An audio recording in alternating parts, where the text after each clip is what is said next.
Hello and welcome to Witchy Wellness Radio. I'm your host, Lauren Chalantani, women's holistic health coach and fellow recovering perfectionist. This podcast was created to show you that your body is not in the way, it is actually leading your way.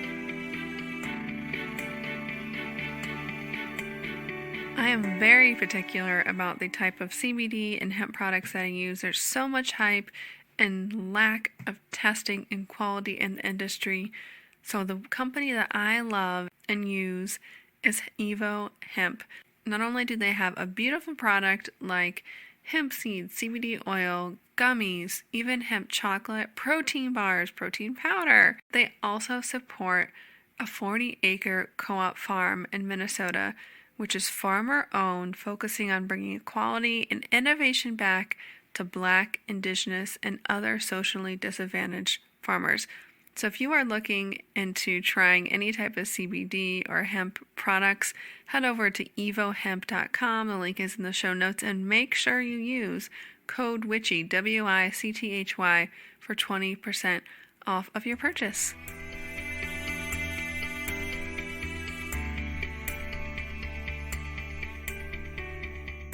Hello, everybody, and welcome back to Witchy Wellness Radio. Again, I am your host, Lauren, and this is a show you learn how your body and emotions are not in the way. They are actually leading the way. And today we're talking all about intentional communications, how to transform your relationships, resolve conflicts, and speak with honesty and confidence.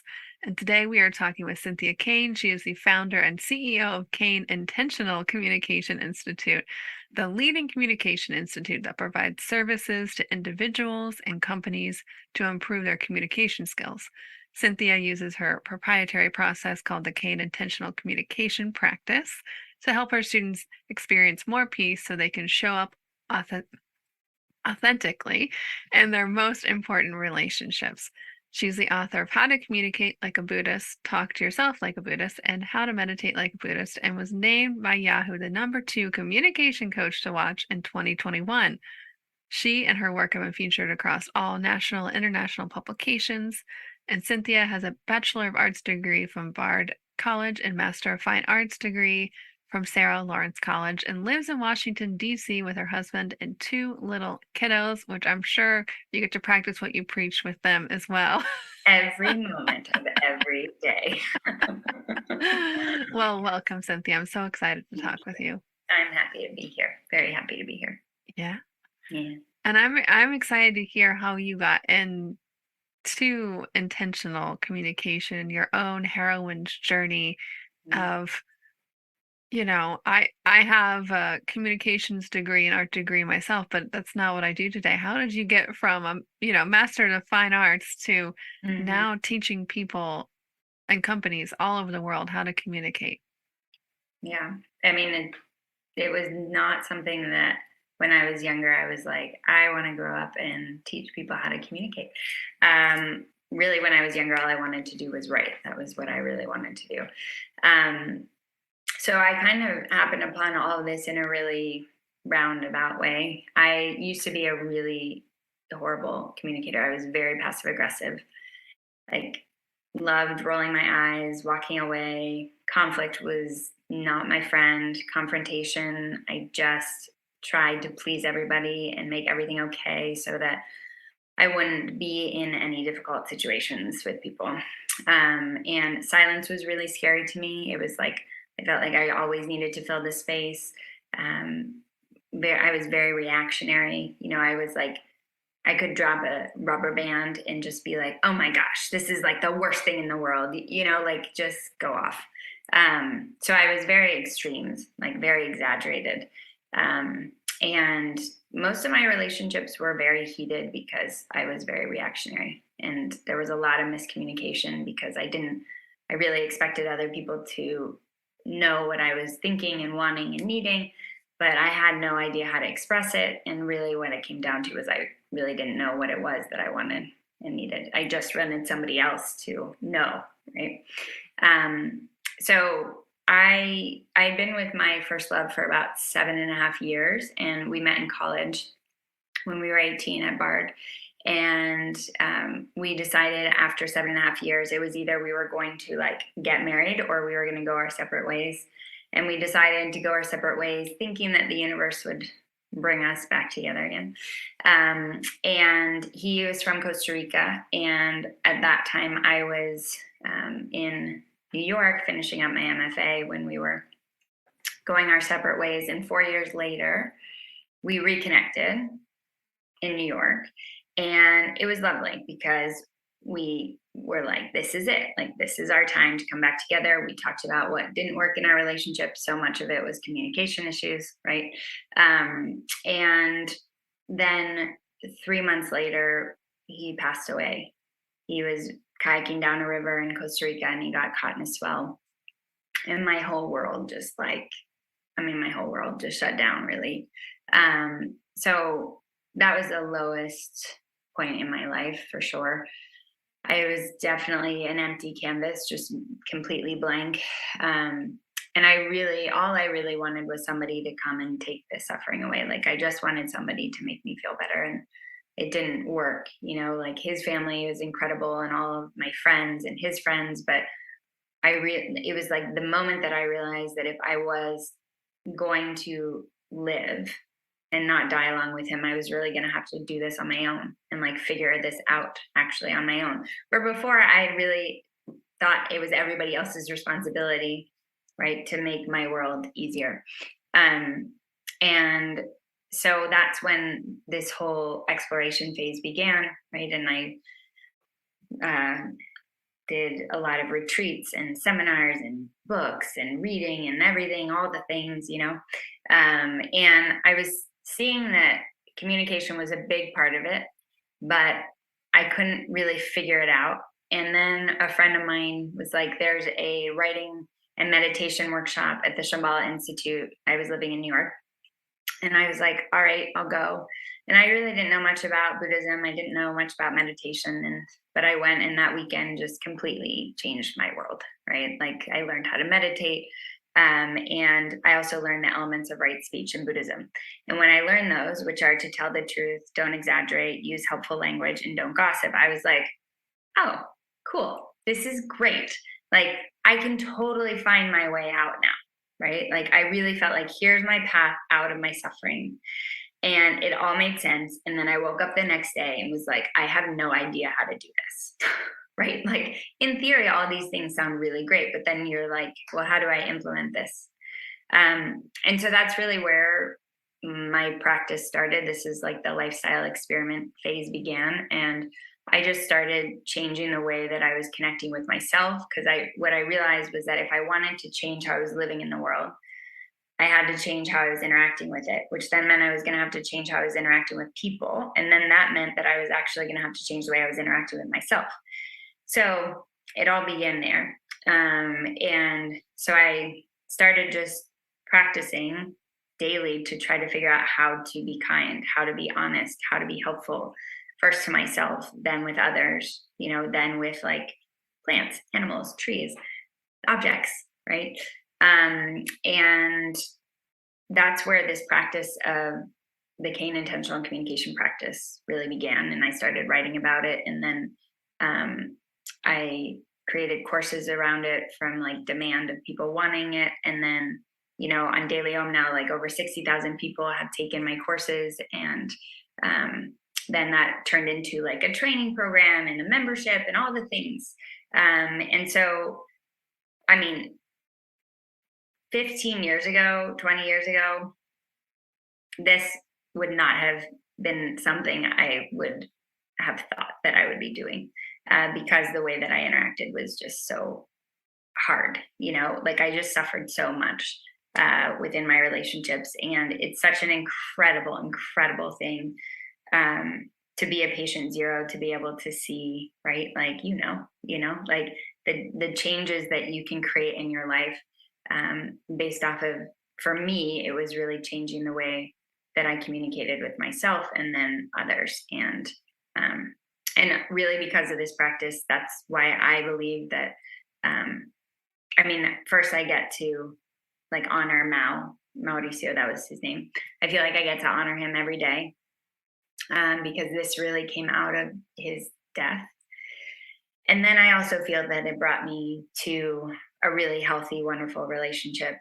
I wouldn't have been able to like find love again if I wouldn't have had these tools in this practice.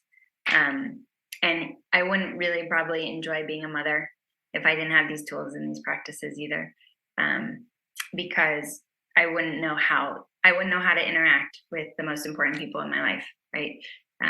So that's kind of how it all came to be in a really roundabout way. And that's why I love hearing these stories. I know it's hard to like summarize Yeah, all these points, but I was inspired to create a podcast because I've been listening to a podcast for years. yeah. And I was going through my own dark night of the soul, realizing, waking up, oh my God, I'm in the middle of divorce. What am I doing with my life? I know I can't point any fingers. I have to look inward. And Yeah, it's like that turning point. And yeah, I have to say hats off to you because that's not an easy thing to do. And I think each and everybody listening, when you've had those turning points and feel the grief, feel the feelings of a life that you thought you were going to have, but then there's a point where you're ready to change. You're fed up with the way that you were. Not to say that was bad, but it's like this. hmm It's the momentum that you need to explore. I think that's the words that you were using. And if you are going through something now, just realize what you're here to work on, what you're here to heal. yeah, Almost 9 times, I think all the time, is what you're supposed to bring into the world. And you are such a beautiful example of that, Cynthia, of like healing your own pain and what you saw in yourself and to bring that light into the world. And that seriously, that's the reason why I created the show, is to inspire other people to yeah. hear these stories like that. So thank you. Thank You're you. welcome. Thank you. You're welcome. Yeah, I don't think it's easy. I mean, it's not an easy thing. Um, though, what I love about the work that you share is that it really is that this being in that place was the first time where I allowed myself to feel anything, right? Like, and I think that meditation was a really big part of that, and like finding these practices was a big part of just allowing myself to be in that space of grief, and like to understand what that felt like in my body, and not try to like push it away or move it, right? But just see if I could just sit with the discomfort. And that was, I mean, that changed everything, right? And so much of that is within communication. Yeah. So, I was just about to ask you that too, because if you don't, it starts with yourself, right? Listening to yourself, communicating with yourself. Mhm. And if we're not feeling our feelings or really listening, how, doesn't pan out very well, Mhm. long term or short term. No. So how do we start? Let's start with self. Mhm. What can you do to start to tune in and be a better communicator with yourself first? Yeah. Yeah. So that's really the first step is really learning how to listen to yourself, right? And I think there's different parts to it. One is you're listening to your body, right? Because so much of what we think of when we think of listening to ourselves is listening to our thoughts. But within communication, your body is your cue to really understand whether you are about to become passive aggressive, or if you're about to lash out, or if you're going to get dismissive, or you're going to just slam a door and walk away. It shows up first in the body. And so starting to pay attention to those moments, right, where you're interacting in a way that you don't necessarily love, or you're seeing that it's hurtful, and just paying attention to what is actually happening in your body, right? Like, you're starting to listen to, okay, does my jaw get really tight? Does my chest tighten, right? Like, does my stomach, do I feel like I want to vomit? Like, are my hands sweating, right? You just start paying attention to sensation. And once you start getting really familiar with that sensation, you are in those interactions and you're like, oh, okay, there it is. I'm ready. Like I'm about to just like pounce on this person. Right. And so the work within communication is to be able to see that you are in that heightened state and then be able to calm yourself in the moment, like access your parasympathetic nervous system in the moment, that like rest and digest part of you, that calm, steady rest part, right? Have you taken the anxious personality quiz yet? Real talk. Not all anxiety is created equal, nor can you manifest the same way with it. Yes, that's true. You can manifest with your anxiety. I created this quiz so you can figure out how your anxiety manifests in your life, your emotions, your thoughts, and your actions.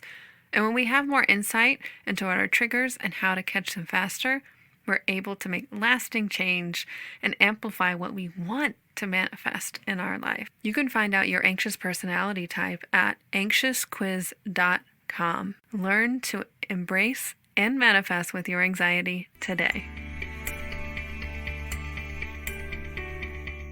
To then be able to have the conversation you want to have. But right now, everything happens so quickly that we just are like boom, boom, boom. So the first thing in listening to yourself is really starting to just pay attention to the sensation in the body. And also sometimes it's easier to begin by even just noticing what's a good sensation, right? Or like what's a bad sensation, what's neutral, because we're so conditioned not to, right, pay attention to our bodies. So often we're like, I don't even know what good feels like. I don't even know, right? So that's the first part, I think, is really listening to your body, like listening to the sensation. And then the second piece is starting to pay attention to how, like, the words that you're using towards yourself. So if you are talking to yourself in a way that makes you feel uncomfortable, that makes you feel less than, that isn't helpful, that's hurtful, right? If you're just continually kind of on the same loop where everything just feels really heavy and weighted, right? That's when you want to start to notice it and be able to be like, oh, hey, thanks so much, right? Like, thanks so much for coming. And right now, I'm just going to let you know that I'm no longer interested, right, in going down this path. I'm really wanting to feel better and I want to feel more helpful. And so I'm just going to say, thanks so much for sharing. And I'm going to come back to what it is that I'm doing in my present moment. What are my hands doing? What are my feet doing? What's my belly doing? I'm going to take a breath. And then I'm going to, begin again, basically in a different direction. But so it's first just starting to notice like the same things that you're telling yourself again and again. And they can even be small things like, saying I'm sorry way too much, or using like I'm always late, or I could never have that, or, things like that where you're kind of in like absolute language. Oh, yeah. For Right. me, I have to watch trying to out negative think my negative thinking.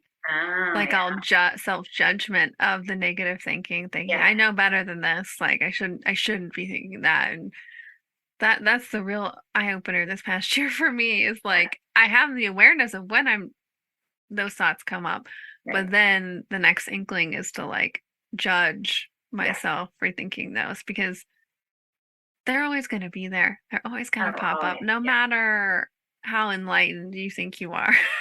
They're always there. I mean, and that's when instead, right, the compassion piece comes in. And that's when that gentle voice comes in. That's like, we've got this, we're good.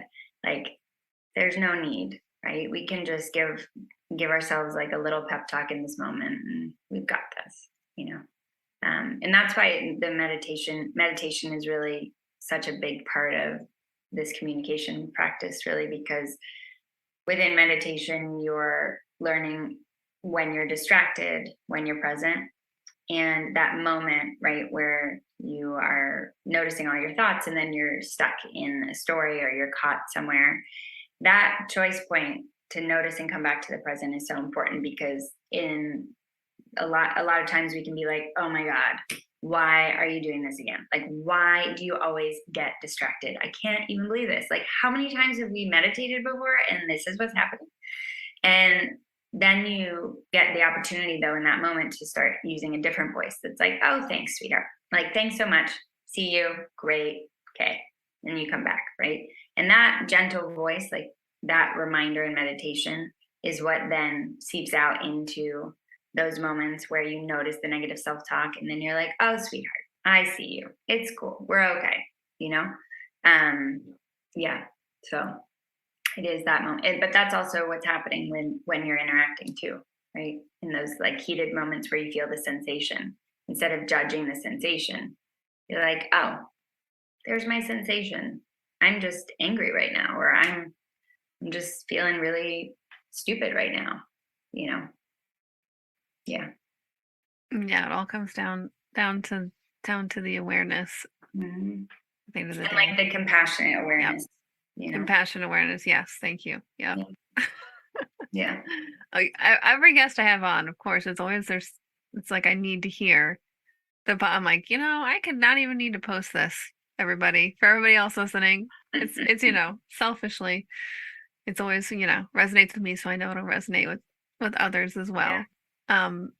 But coming from this compassionate self-awareness and then bringing it out to the world with other beings or Yeah. things or animals or people,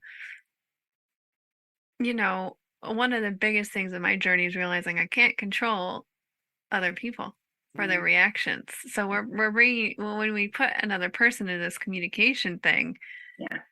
we can be aware of our sensations, but it's like, there's another person there. Yeah. So how can we bring this compassionate awareness into outside party? Yeah.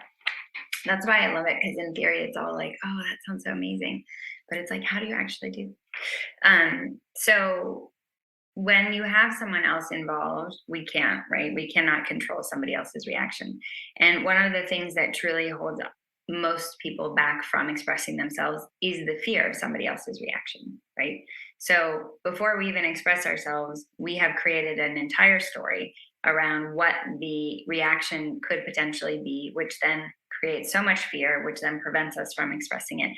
And then it gets, piled upon and pushed down, and then we continue in our default reactions to be passive aggressive or to lash out or what have you, right?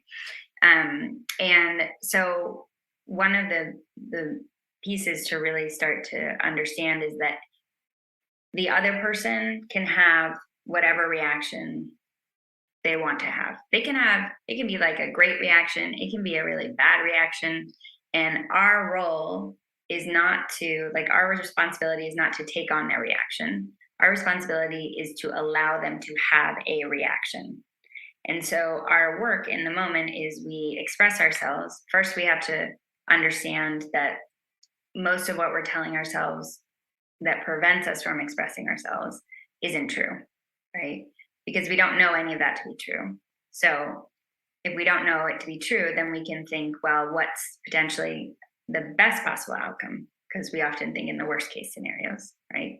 So then we can think, well, if I express this to this person, they truly care for me, they respect me, right? They don't want me to feel pain or suffering in any way, right? And this could potentially bring me closer to that person. This could create more intimacy with that person. This could bring a lot of clarity for me to know if this is even a person that can rise to the occasion of being with me in this way, right? We don't know. And then you express yourself. And it's like, I often tell people, there's like in New York, in the city, by where they have, where's the ice rink? I like can't think of it right Is it Rockefeller? Yeah. So Rockefeller Center, like right out of Rockefeller Center, there's this statue, and I think it's called like the Atlas Man. And it's this guy, and he's basically carrying the world on his shoulders. And I often think of interacting with other people in this way. It's that we express ourselves, and then we are the Atlas Man or we are the Atlas Woman, and we hold our arms out. And whatever the reaction is, it's not for us to judge. It's not for us to engage with even. It's just for us to allow. Then the reaction finishes. then we either decide, okay, do we need to kind of revisit what we were talking to? Do we need to go another direction? Do I have more clarity to know whether this person can meet me where I need them to or not? And then I make a decision. So it's almost like you're asking, then you're holding, then you're asking, then you're holding, then you're making a decision of some sort. Does that answer your question? Oh yeah. Oh yeah. And with communication for me, the top thing that comes to mind is listening, like actually listening and not hearing, listening to understand, not to respond. Yeah. And I think that's what you just described. I was going to ask it, but I don't know if you have anything else to add. Yeah. And one of my instructors, I love what he said. He was like, when he thinks about it, he thinks of it, it's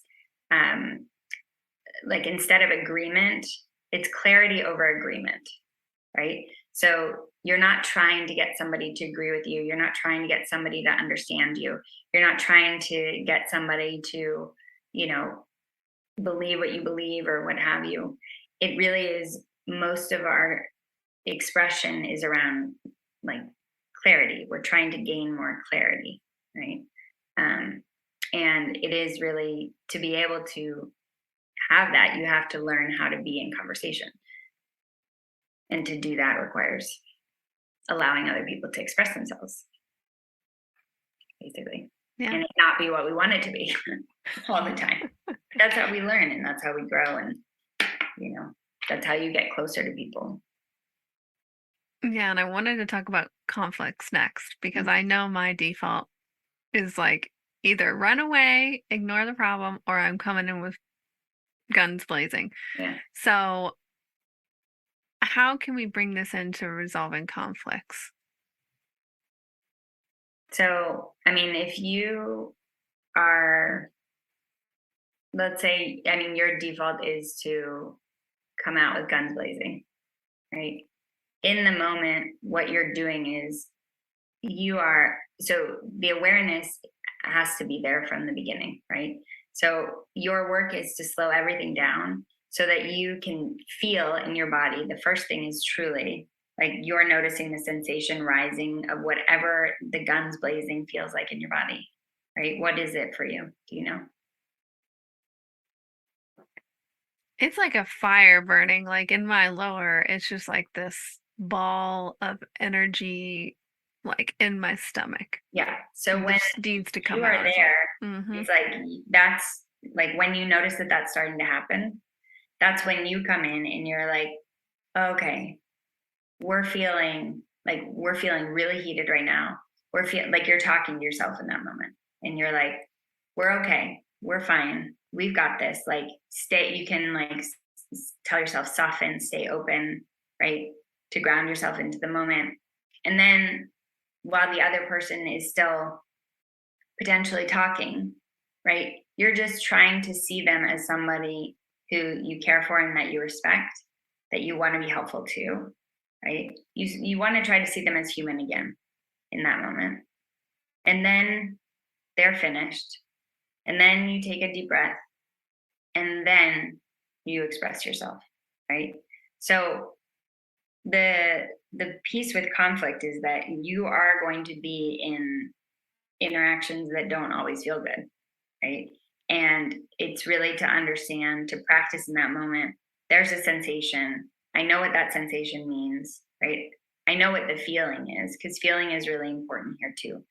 Because once we understand, there's usually around like 2 core feelings that we have in these moments. And if you think back on your last conversations where you lashed out or where you decided to walk away, you'll be able to get to the root of what was I really feeling in that? And once you unlock those feelings, it's beautiful, because those feelings are then what give you the opportunity to express yourself, to speak, so that then somebody actually understands you, right? So then when you're talking, you're not meeting the other person's anger. You're not bringing up past events. You're not charging with like you always, or you're no longer using language that distracts the other person. You begin to use language that is more focused and helpful in the sense that you're like, when this happened, I felt stupid. And I know that that's not your intention, right? The next time you want me to, I don't know, do the dishes, don't tell me that, like the next time you want me to do the dishes, just ask me to do them right after dinner or whatever it might be, right? But it really is the conflict piece and the resolve or the resolution piece comes with being able to calm yourself in that moment, see the other person with friendly eyes, right? And then be able to really just be conscious and clear and concise with your language. So, Simple. Sometimes we like to complicate things. I oh mean, yeah, it's super simple. It's super simple. It's just hard to implement, yeah, so yep. And it requires practice. It really requires practice. Yeah, and grace. And grace, Yeah. giving ourselves Mhm. compassionate grace Mhm. and awareness. And it requires us to slow everything down, really. Mm. So it's like you become really like an observer. Yeah. It's like a living, walking meditation. Yes, exactly. We call it like active meditation. There you go. Mhm. Yeah. What would my life look like if it was all an act of meditation? That is a question to ask yourself. Mhm. Yeah. Hmm. I will be journaling on that after this. Well, if people are interested in, working with you or, reading one of your books, how can they get a hold of you? What kind of services do you offer and your institute offer? Yeah. So with with my books, you can find them in bookstores or on Amazon or anywhere. And to work with me directly, we have a membership program, a monthly membership that we offer, which I really like. I'm very excited about, and I love. And it's really like weekly communication intentions and meditation specific to communication, and then a weekly call to talk about kind of what's coming up for guidance. And then also working with me directly, we have the mentorship program, which is long. It's like a year-long program, and it's really more around intentional communication to live an intentional life. And then the work that we do with companies is really cool too. So the Institute is really what takes our training program and brings the training program into companies to help companies create more connection, company culture, right? And to help. Right now, what we're seeing a lot of is there's a lot of DEI training out there, and what's happening is a lot of people aren't sure then how to actually implement the training that they're receiving. And so this communication piece is really important because this work of intentional communication really helps us speak to each other in a kind, honest, and inclusive and diverse way. So yeah, so there's that. And you can find us really at the websites intentionalcommunicationinstitute.com and then cynthiakane.com. Awesome. Yeah, everything will be linked in the show notes. So you guys click away. Thank you so much, Cynthia, for coming on here and showing up for us today, but showing up for yourself, because what a beautiful, beautiful story that you have that's just rippling out into the universe. Your beautiful energy. So thank you. You're welcome. And you're welcome. Mhm. And how may we, the listeners, a big act of gratitude be of service for you in return today? Well, I would really love for everyone to. What I love. Let me think.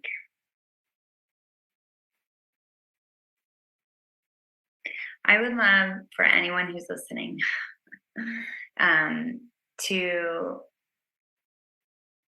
choose how you want to interact in your next conversation, right? Like in your next interaction. And whether it's choosing to be present, to be honest, to be patient, um, to be loving, to be helpful, and just see what even just setting an intention for an interaction can do to change the interaction. Right? That's what I would love. Beautiful, beautiful, beautiful. Thank you so Yeah. much for your beautiful heart today and talking with us all. It Yeah. was wonderful. Thank you for having me and all the work that you do. Yeah, I really appreciate you sharing all of these. I mean, all the practices that you've gone through and you work towards. And I mean, for me, emotion is, I mean, it's everything. The body tells us all the things. And for so long, I was so scared, like so scared of emotion. And that's actually our superpower. So, it is. yeah, It is. yeah. So, thank Awesome. You're welcome. you. And remember, open up, surrender, trust, and let your body lead the